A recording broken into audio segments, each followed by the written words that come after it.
All right, welcome everybody to the vitamin D lecture. Welcome all of our Facebook Live friends at home. We're going to go ahead and get started. This is an extremely important topic. All of the topics that we talk about are about educating people to try to empower people to take their healthcare essentially into their own hands. And this is one of those biggest bang for your buck kind of things that you could do. It's inexpensive, it's simple, and it has implications in so many different facets of healthcare. It's kind of mind-blowing. And my experience initially, I didn't really, even a couple years ago, I didn't know that much about vitamin D. And it is kind of one of these on the forefront of medical science right now. I just saw something this morning I read. There was over 4,000 research papers done in 2015 just on vitamin D. So this is a huge topic right now in healthcare. I was at a lecture, chiropractic CE seminar, and this was the topic, vitamin D. And as this guy was going through all these implications, it's just like, yeah, that can't be right. It can't be that important. It sounds like too much. And I talked to him afterwards. He's a big University Hospitals alternative medicine guy. And he sent me a couple of these research papers. And really everything we're going to talk about tonight is based on a couple of these big research papers done by Dr. Michael Hollis. He's an MD, PhD, and he's studied this extensively for a long time. So most everything we're going to talk about here is really coming straight from medical literature, and we'll kind of break apart some of these studies that were done on it and talk about all the different things. So a little bit about me getting started, third generation chiropractic physician. My grandfather started here in the early 50s here in Amherst. I had my doctorate in chiropractic medicine from the National University of Health Sciences, which is in Chicago. I have a bachelor's degree in chemistry. I did mostly organic chemistry, some biochem, did a lot of lab stuff at Ohio University, and another bachelor's degree in human biology. I'm actually starting a functional medicine program right now. And I'm going to get board certified in nutrition through a national board. So I'm working on a diploma just in nutrition right now. And a lot of the reason for that, I have primarily a musculoskeletal practice, back pain, neck pain, and we keep extremely busy with that, and I love doing it. But there's such a market right now. There's such a need for functional medicine or lifestyle medicine. It's like, our healthcare system, and we'll talk a little bit more about this, is just, it's kind of a disaster. Our whole system is basically treating symptoms with pharmaceutical medications, and it fails, miserably.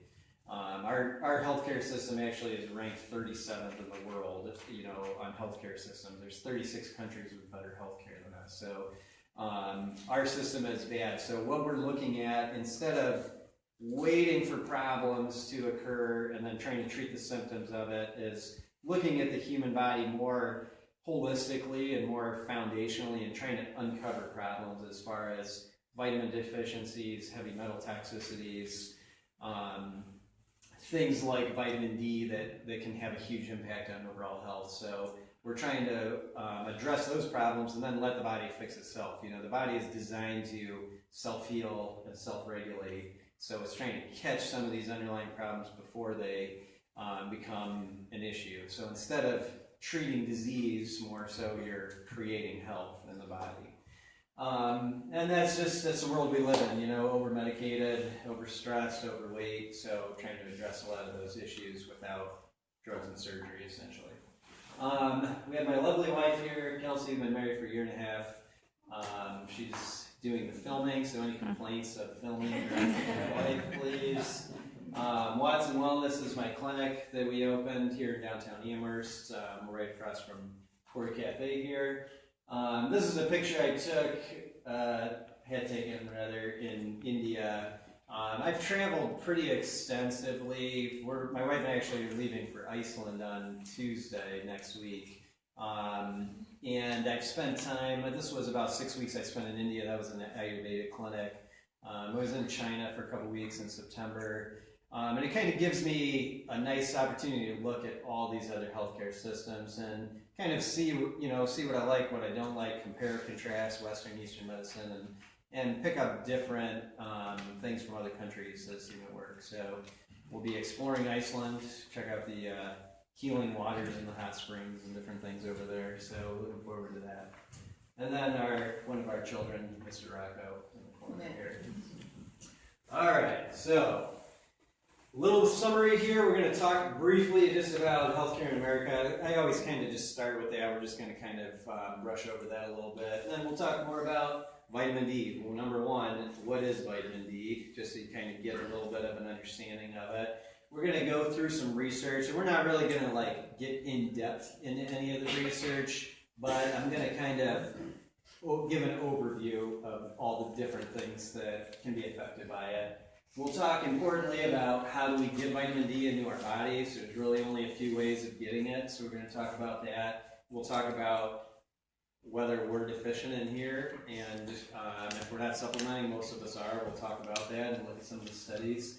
And then we'll try to get into the nuts and bolts of how much do you need, what's the optimum levels. We'll talk about the difference between lab ranges and optimal ranges for your body, and basically come up with a supplement program that can get you to those optimal levels.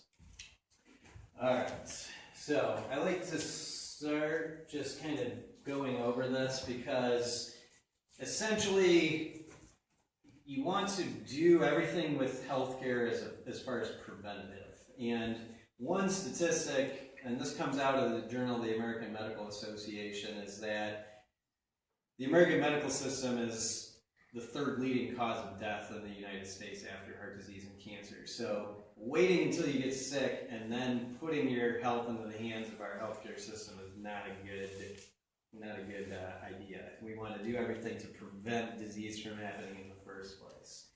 The holistic approach versus the allopathic approach, a lot of mainstream medicine, they don't care so much about a disease until you have a disease. And then trying to treat it through cutting things out or burning things or poisoning things, essentially, or using pharmaceuticals. So we're going to talk about that a little bit more, just about this holistic approach, looking at the whole body and getting things addressed before they become a problem. Healthcare in our country, like I say, we have these medical costs that have skyrocketed, premiums, and this is something you guys all see, the premiums are getting higher, the deductibles are getting higher, the copays are getting higher. I've seen it's unbelievable just in my 10 years of practice what I've seen with healthcare. It's just going through the roof. But that's because our system basically just doesn't work as far as just medicating everything. Pharmaceuticals, pharmaceutical companies, a lot of times people think we're going to come out with the latest, greatest drug that's going to cure everything, and big pharma is looking out for us or whatever. But bottom line with pharmaceuticals is it's a business. It's a multi-billion-dollar business, and one example, relatively recently, a couple of years ago, GlaxoSmithKline, one of the biggest pharmaceutical companies out there, they got fined $3 billion by the government for, prescribing things off label, falsifying research. There's this whole list of things. So it's like, you think about a $3 billion fine, what kind of money these guys are making. It's unbelievable. So always good to look at the natural things you can do. But that's the bottom line. We'll stop it at that. But take responsibility for your own health, and this is a good way to do it. So just to kind of throw up a summary slide, we'll just go through this a little bit. Vitamin D, what they call the sunshine vitamin, because it is made in our bodies by exposure to ultraviolet B rays from the sun. A couple overview things that it does. One, boosts your immune system. We'll show some studies on that. A lot of times people think initially just about bone health, and it is very important in bone mineral density and bone health. It helps with the absorption of calcium. And it has a lot of other functions in the body from a hormonal level as far as the thyroid. There's studies that show that it helps with depression, especially when you hear about SAD, seasonal affective disorder. That can help if you're optimizing your D levels. Helps with the muscular system as far as functioning and contraction of the muscles. And this just kind of goes through some signs of deficiency, some causes of deficiency. We'll get into more of this, but muscle weakness, malformation of bones, or what's called rickets, which is actually kind of making a comeback in the U.S. right now because of because of vitamin D deficiency. And some of the causes we'll get into, but a lot of it, if you live in northern Ohio in the wintertime, the causes, you're just not getting exposure to sunlight is a big part of it. And we'll go through all that, but just like starting with kind of a nice overview right there. So first of all, it's actually not a vitamin so much as a steroid hormone. So most of the cells of the body actually have a vitamin D receptor on them. And it helps to, and it actually will regulate a lot of different genes. And depending on what you look at, you're talking over 200 different genes in the human body that can be regulated by vitamin D. So it's not just a vitamin as far as some substrate that's just going to go into the bones or something. It has a huge hormonal impact on the body in a lot of different cells. It's actually also a potent, what we call immunomodulator. There's some antibacterial substances in the body that actually get created or manufactured by vitamin D when your levels are high.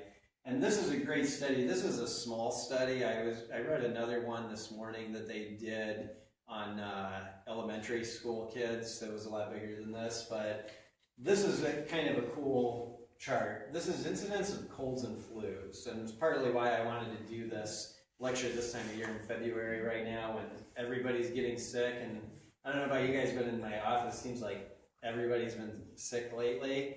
But you think about when everybody in Ohio gets sick, it's like cold and flu season, December, January, February. And a lot of these researchers think that a big part of that is because of our vitamin D levels that dip down so much. So this was a study that they did where they supplemented with 2,000 IU. IU stands for international units. It sounds like a lot when you say 2,000, but it's actually just a tiny, tiny amount. They did one group with placebo, one group with 800 international units, one group with 2,000 international units. And then they tracked this over a year and tracked their cold and flu rate. So winter, spring, summer, autumn. Winter is pretty much what you're going to expect, and this is in the placebo group, that you have a high incident of colds and flus. Spring, not so much. Summer, not so much. Autumn, not so much. Winter, high levels. The group with 800, they were taking 800 international units a day. You could see where the incidence went down tremendously in the wintertime, and it was pretty even, winter, spring, summer, autumn. The group at 2,000 international units are eliminated.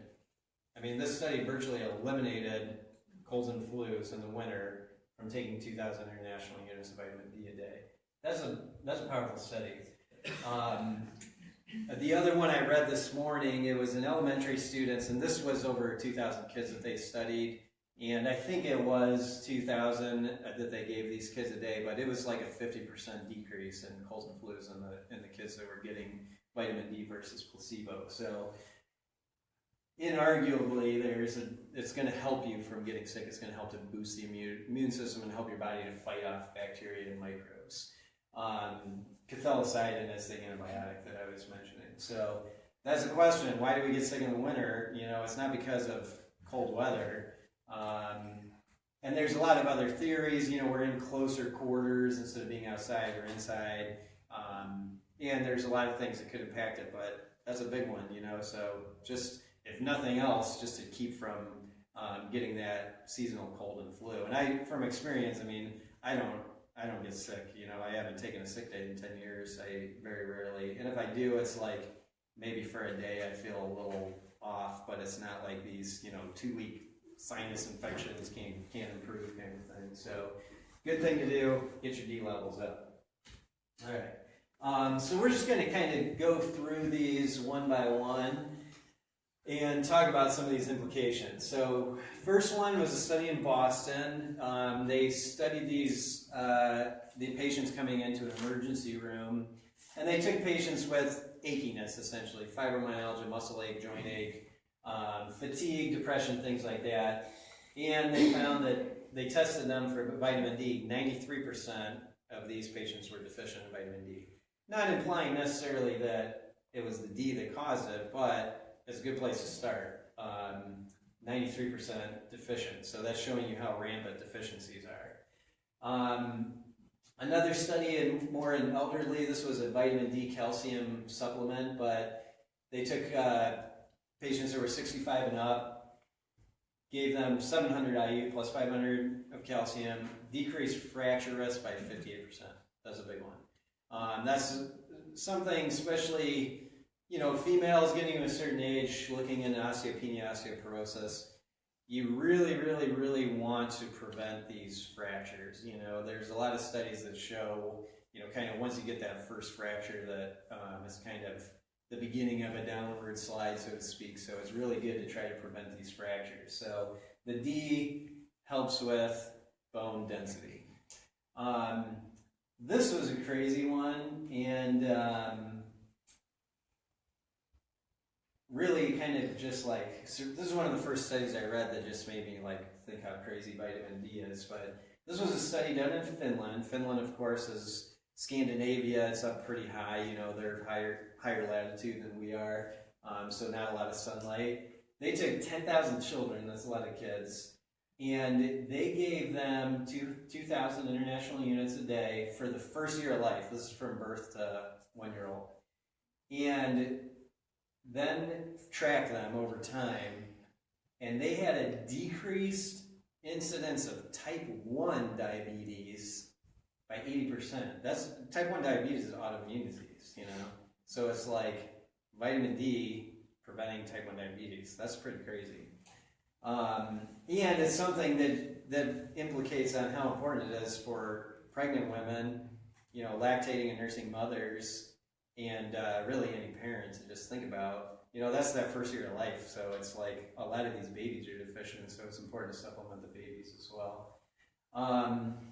This is one on non-Hodgkin's lymphoma, and they tracked this through sunlight exposure, and I think this was a latitude one, but basically they showed children that were exposed to more sunshine, the most sunshine versus children that were not exposed to sunshine, 40% decrease in non-Hodgkin's lymphoma. So this is all over the board, you know, colds and flus, cancers, diabetes, looking at all these different things that are affected by it. And this is another one at latitude, and I'll put up a chart in a little bit where you can see it, but most of the studies I've seen, they basically do above or below 35 degrees latitude. So in the U.S., you're talking about the bottom of Tennessee, so getting into like South Carolina, Florida, places with a lot of sunshine and year-round sunshine versus, you know, us, Ohio, Indiana, Canada, stuff like that. So, and it's something that you'll really see on this chart when I pull up, but Crohn's disease, multiple sclerosis, type 1 diabetes, you know, these are some of those, like, we don't know that much about it, autoimmune kind of things, but showing that you have a higher risk of it, the higher latitude, which is going to, of course, correlate to sun exposure. And same thing right here is first 10 years of life, so this is birth to 10 years old. Kids that are born below that line, say Florida versus kids that are born up here, decrease multiple sclerosis by 50%. So that's showing 0 to 10 years old, you know, and what that is going to imply, you know, 30 years down the road a lot of times. Another one, just 400 IU a day, which is found in most multivitamins. It's not that much.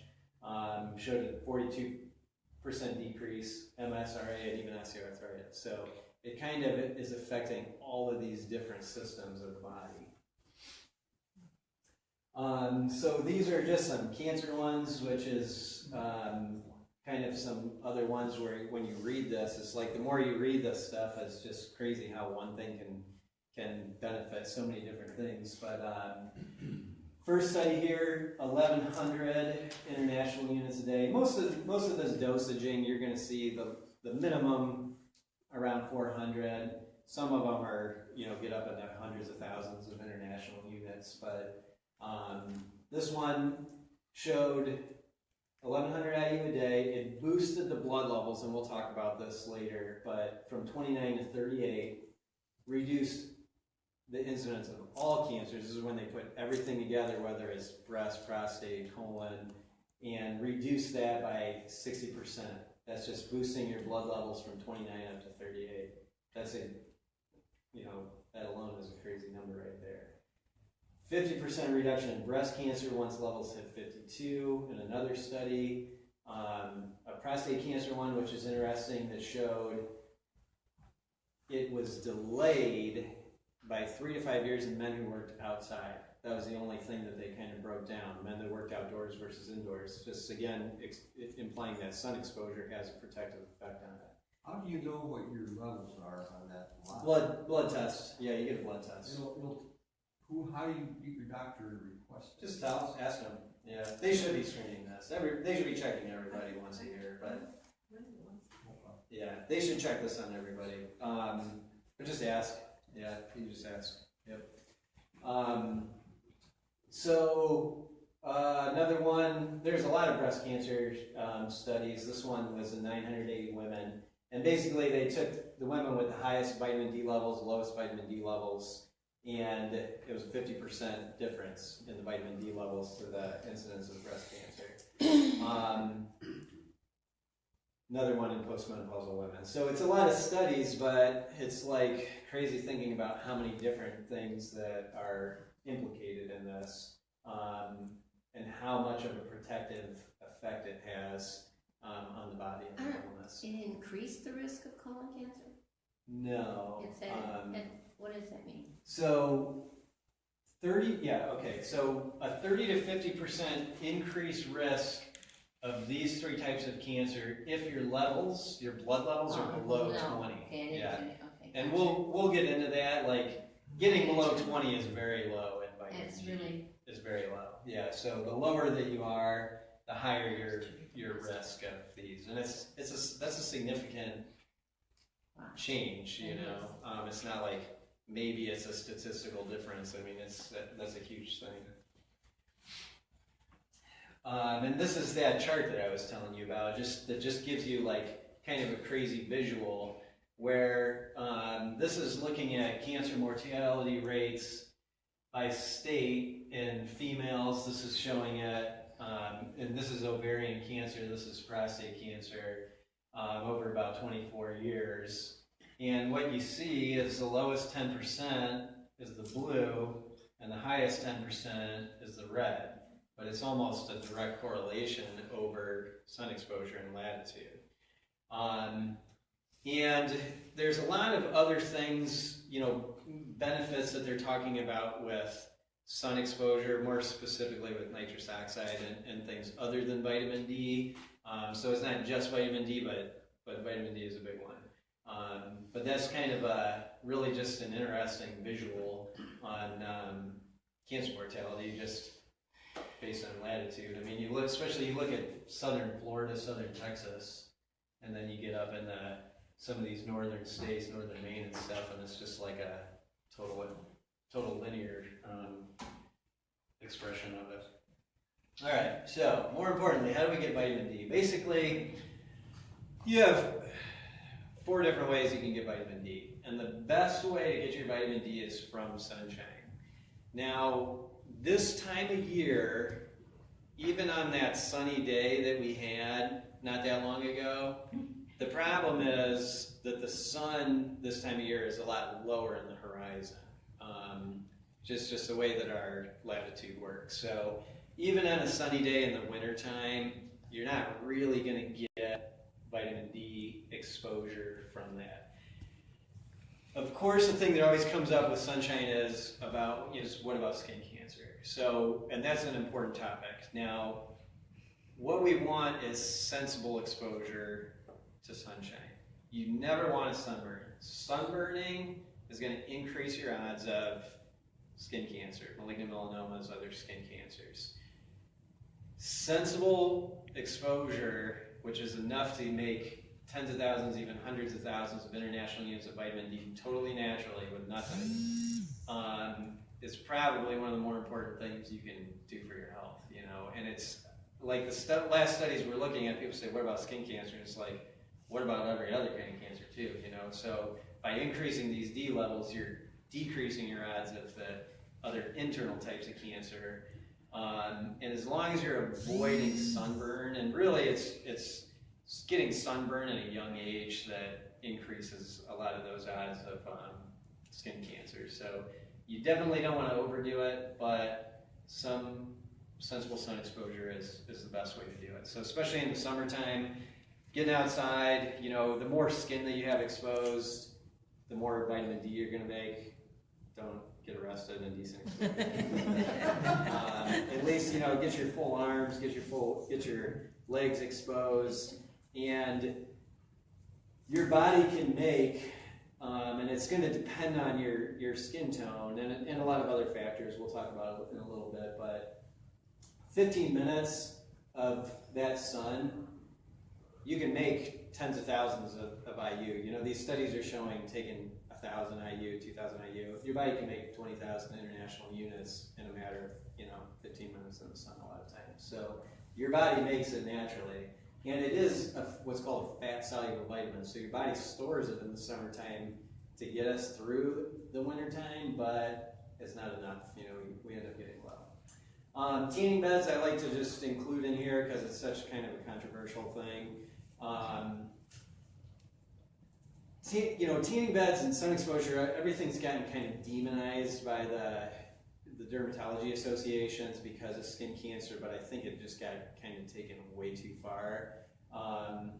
If you're going to do tanning beds the same way, you're not doing tanning beds to tan, and you're certainly not doing tanning beds to burn. You want to avoid that. But doing a few minutes, say, in roughly half of the time or less of what they recommend, and keeping your face covered is going to get you UVB rays, and it's going to help to boost that. So if you're going to try to do it through tanning beds, you want to use the cheap beds. The lower beds are going to have more UVD than UVA, and half the time or less. So if it's, say, a 15-minute bed, you want to go in for maybe 6-7 minutes. You know, and you can do that like twice a month just to kind of get you through the winter as a supplement. But it is a way of creating vitamin D from that UVB exposure. And then supplementation, which we'll talk about, and the diet. So really, one of the only ways that you get vitamin D in the diet, one is wild-caught oily fish. So it is high in vitamin D, but it's you have to eat a lot of it to get it. Sun-dried shiitake mushrooms are high in vitamin D. I've never had those before. And wild reindeer meat is actually really high in vitamin D. So I put a picture of Rudolph. Wild reindeer. So if you don't eat a lot of those, which most of us don't, you really don't get it. And people always think, what about milk? What about cereal? Yeah, there's vitamin D in that, but you have to drink like 200 glasses of milk to get, you know, a lot of times enough of the vitamin D from food. So it's just the shiitake mushrooms, not the. That was something I read in the study. I don't know. There might be some in other ones, but as far as like a really high D content, I mean, there's a lot of D, or there's a little bit of D in a lot of different foods, but mostly I put this up here just to say you don't get it from your diet. You know, most everything else. A diet rich in organic fruits and vegetables, you're going to get most of the nutrients you need, but D, we don't. We just don't, even with a perfect diet. So those are the basically three ways. You're going to get it through a supplement or something you eat, or UVB exposure through a tanning bed, or ideally just through good old-fashioned sunshine. So, are we deficient? It's estimated that over 1 billion people in the world are deficient in vitamin D, so it's definitely an epidemic. And there's some different councils and things that are being started more as like grassroots efforts to try to encourage this. So if you live at, at the equator or somewhere where you're exposed to this, it's not very high levels, but as soon as you start getting above that 35 degrees, which is a significant amount of the world, you're going to start seeing those deficiencies. How do you know? You get tested. You get a blood test. It's a simple blood test. It's called 25-hydroxy vitamin D, which is a different form of vitamin D after it gets broken down in the body by the liver. And it's something that ideally you want to check twice a year. Check it in the fall, kind of late summer, to see what your levels are at after you're getting sun exposure. And then around this time, early spring is a good time to check it again and see what your levels are at. And then based on that, if what you're doing is working, keep your levels where you want them.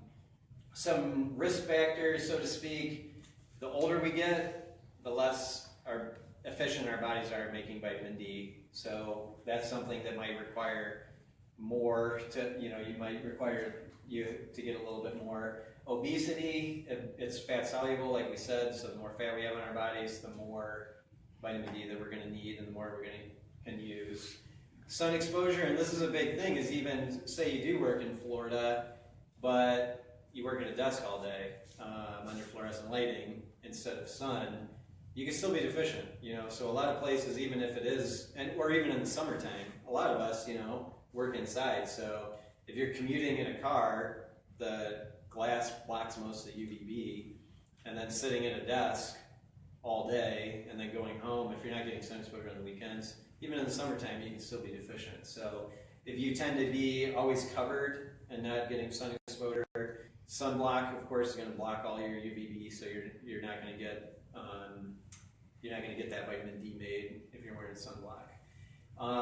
Skin color, it's much higher rates in African Americans.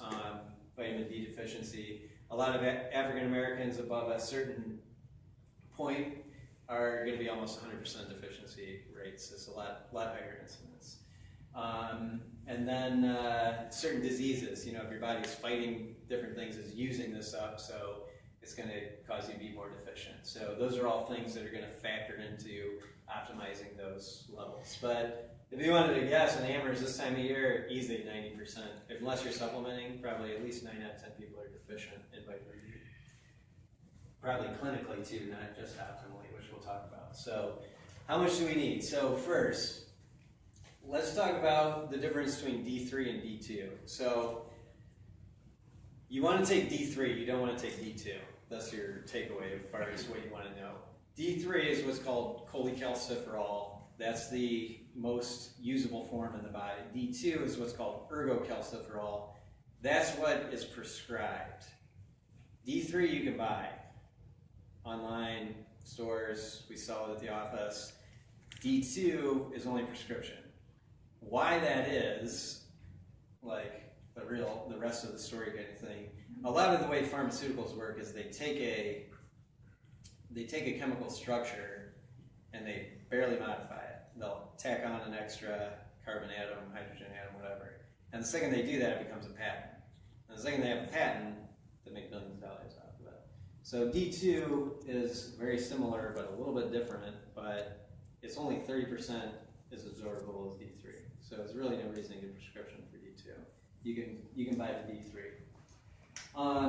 This is a nice chart showing different experts and councils and groups and what they recommend as far as optimum levels. So the Vitamin D Council is going to say you're deficient if you're below 30. Anything below 30 is deficient. You're insufficient between 31 and 39. You're sufficient, or you're in your green optimal ideal range, between 40 and 80.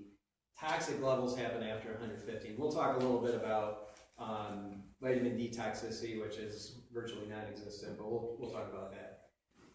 Endocrine Society is showing 0 to 20, 21 to 29, 30 to 100. This is what most of your labs are going to use. Like LabCorp, for example, does between 30 and 100 is normal. But there's a big difference always between normal or laboratory range and optimal as far as what's the best thing for us for long-term health. Food and Nutrition Board, 0 to 11 is deficient, 12 to 20 is insufficient. Anything over 20 they're saying is okay.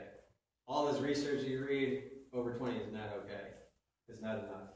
20 is not enough. Testing labs, we just said 30 to 100 basically. The range that I use, which is what Dr. Hollis, that does all the research, uses, is basically 40 to 70. And then he says if you have a cancer or something that your body's fighting off, to even go between 55 and 70. I just had mine checked. I'm at 51, which is good level. That's where I want to be, is 50. But this is what I'm going to use more or less, 40 to 80, 40 to 70, somewhere right around that 50 range. But for example, if you get your annual blood work done and your level comes back at 31, you're normal, but are you optimal? Ideally, you want to get at least at 40. So check it, once or twice a year, ideally twice, and try to keep your levels between 40 and 80. These are some of the studies that tracked different amounts of supplements and showed what blood level they produce. But like I say, it's 100% individual based on your age, your weight, your skin color. It's all going to be different, so that's why it's important to just check yourself. This one showed people taking 4,000 international units a day for 6 months, which is a lot more than what most medical doctors will put you on. Put your levels at 44. That's good. That's a good level. That's 4,000 a day. The guy that I talked to that does a lot of this stuff in Cleveland, he said he does 1,000 IU per 30 pounds body weight as maintenance dose. So 150 pounds or 5,000 international units a day. 3,000 IU a day. This was a different study. If 97, in order to get 97% of Americans over 35, it would be 3,000 international units a day. As far as toxicity, because it's always something that comes up, it's really virtually non-existent in the literature. And some of these studies, these guys were taking they were taking 10,000 a day for 5 months, still not toxic levels. Don't take that much, but that's just showing some people take a ton of vitamin D and they still don't get toxic. Like, you got to take a ton of it in order to get that level high. And if it does get that high, you quit taking it. But it can start interfering with calcium and different things. So you really want to stay in that 40 to 80 range, and that's why you get a testing. Infants, of course, don't weigh as much, don't eat as much, 800 IU a day. Lactating mothers, there's very little vitamin D in breast milk. So it's important to get those levels higher. The higher it is in the mom, the higher it's going to be in the milk, the more it's going to transfer to the baby. So most of the time you're looking at 4,000, even up to 7,000 international units a day for moms and nursing. So that, when I said 1,000 IU per 30 pounds, that's what he uses, which I think is probably pretty close to what you want to be at. And ideally, test it twice a year. All right. So that's pretty much it. We'll have plenty of time for questions and answers. I decided to start doing a disclaimer. I'm not telling anybody to stop taking medications. Keep my malpractice company happy and my attorneys. So other lectures, we do this once a month. It's just kind of a fun public service thing for me to do. We're going to do, I believe, next month is going to be the smoothies one. We did it last year. It was really fun. It was pretty popular. So we'll talk about superfood smoothies, how you can incorporate different fruits and vegetables in your diet through smoothies. We're going to do an anti-aging one. We're going to do a sugar detox one for the sugar junkies in here. My wife used to be one. She's not anymore. I've cured her sugar addiction. We are on Facebook, Watson Wellness Inc. on Facebook. You can like our Facebook page and get updates for anything we're doing. And we send out a newsletter, usually about every couple of weeks. So if you want, just put your email on the signs there. Let's start passing all the things up front here, and then we'll get into question and answer session. The bag's right behind you. Okay. Thank you. People aren't allowed to draw their own name this time either, like that. That was 2 times. That was good. There you go. Thank you. I slipped ours. Oh, I'm sorry. It's all right. I'm sorry. I slipped some under here. Okay. Every day? Okay. Yeah, that's a lot. We'll talk about that in just a second. Any other entries? I got them all? Okay, we'll drive it in a minute. So the question was, what would be some of the symptoms of toxicity? Feasibly, it would be like a bone pain, like kind of probably a deep bone pain kind of thing. 10,000, that's a lot. I wouldn't put you on that much. Did you get a blood test done? Yeah, that's why I have it higher. Okay, and it could be good to put it that higher temporarily to get your levels up and then switch to a maintenance dose. It is something that's cumulative. It's not like a vitamin C or a vitamin B where your body uses it and then excretes it if there's too much. It does get stored. So that's fine as long as you're watching the levels, you know. But like I say, the one study I didn't put in here, but you're going to be taking like 50,000 a day for an extended amount of time in order to really get to that like toxicity level, you know. But yeah, I would see what they are, and then as long as it's being monitored, that's the whole thing, you know. It's just kind of do a check and then go on to maintenance dosage of it. And that's only for this time of year too, you know. Ideally just get a little more sunshine in the summertime, and your body regulates this out, you know. That's kind of a cool thing with the human body too, is you talk about toxicity and it's like you take a supplement and yeah, it's possible to go toxic because we're taking it. Our body knows, you know, our body can create tens of thousands of IU, but then it shuts it off. So your body, it's not like you get so much sun that your body becomes detoxic. It just quits making it, you know. It's like, it's one of those incredible things that our body does that we don't even, you know, you just take it for granted, you don't think about it, but it kind of self-regulates. Are there any questions online? Yeah. Okay. How much should a 50-year-old woman take a day?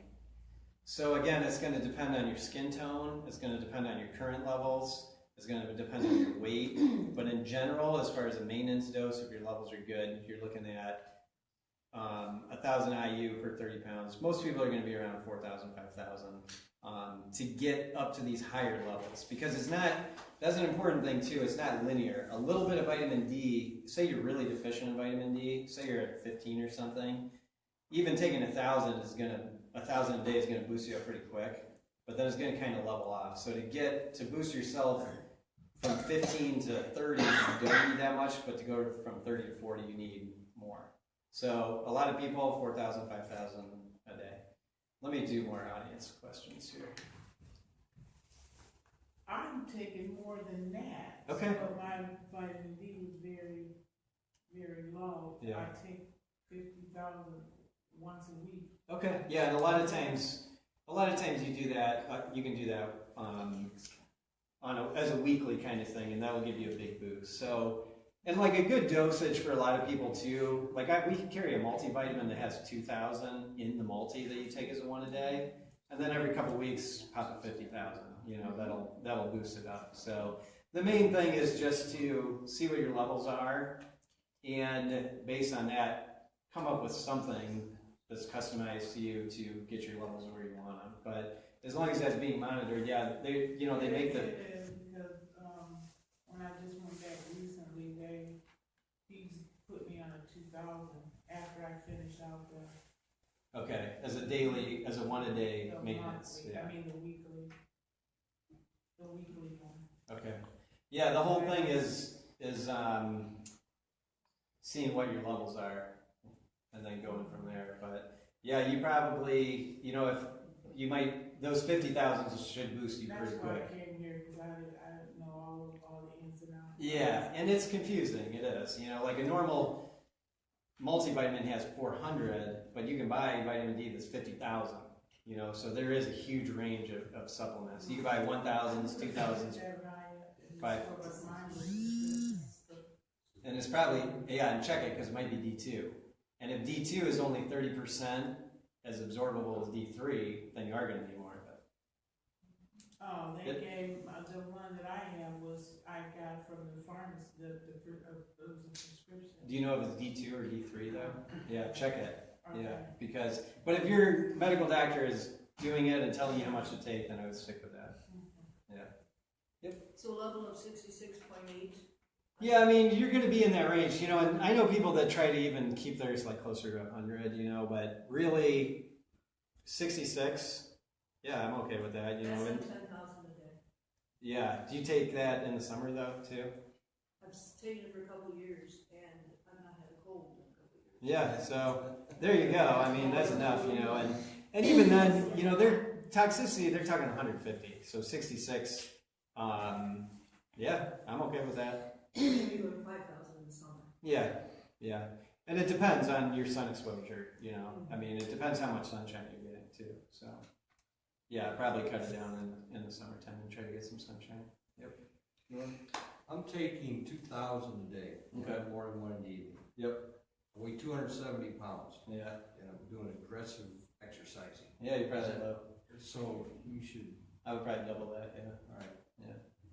I Yeah, haven't had a cold. Yeah, that's good. That's good. We're into almost March. Yeah, and like looking at most of these studies, I mean, 2,000 a day is usually what they use, and that's what eliminated the colds, But yeah, if you're a bigger guy, you probably want to take a little bit more, So maybe pop a third one, or pick up some 5,000s and take one, or you can even, once, say every 2 weeks you pop a 50,000. That's just gonna, then you don't have to worry about taking it every day. That'll just give you a nice boost, Yeah.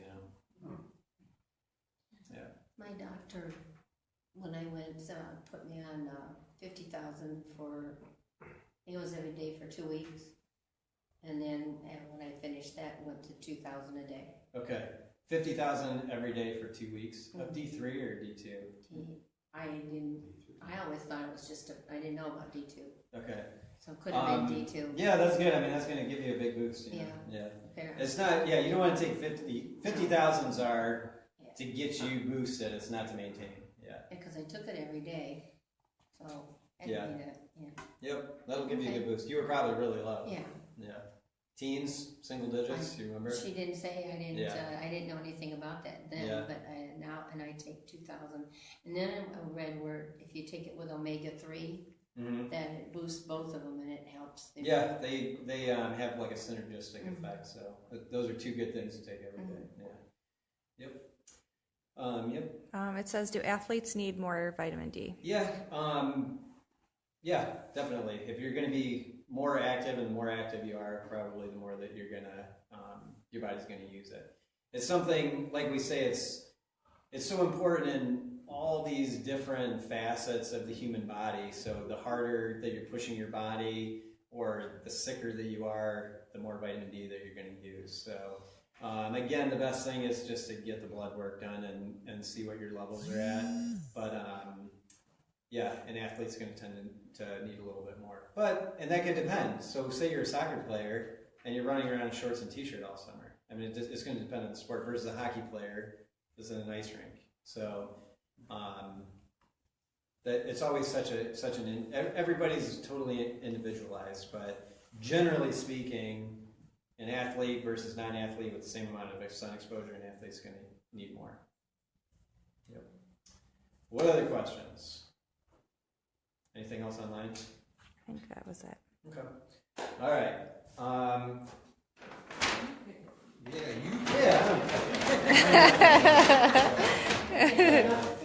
So first person gets their first choice of what they want. All made. All right.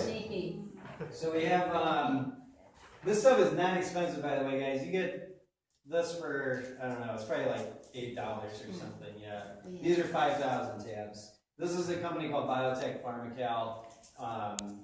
Very good D supplement. I'll do the back thing too. Yeah, these are nice. We've got some of the other stuff. Yeah, that's because you win everything.